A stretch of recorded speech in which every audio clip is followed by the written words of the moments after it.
David Licauco update. Yung congrats kay David. Mythical 5 pa nga siya sa basketball game. Na naka 10.5 rebound, 2 assists, 1 steal. At 56% field goal percentage. Kaya ito pa interview ni David. Ito yung video. First of all, it was a pleasure. Siyempre, playing with that level, yung mga Koreano. To my surprise, it was a very, very physical game. Akala ko like medyo pakit-pakit lang kami. They were super serious. Kaya kami naman parang okay. Collectively, as a team, kailangan natin na maging seryoso din. Well, first of all, it was a pleasure. Siyempre, playing with that level, yung mga Koreano, and yung mga artista sila.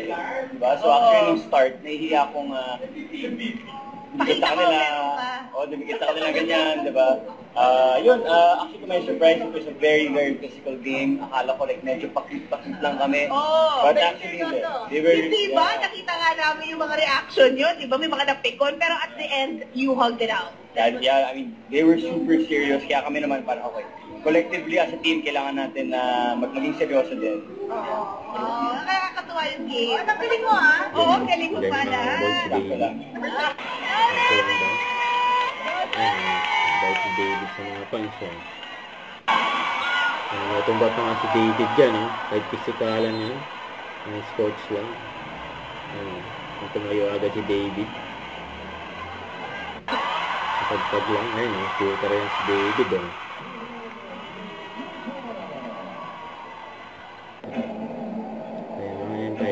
Number 12, David Licauco. Don't forget to subscribe, click the notification bell for more updates. This is Featured Action Vlog. Stay tuned for more videos. See ya.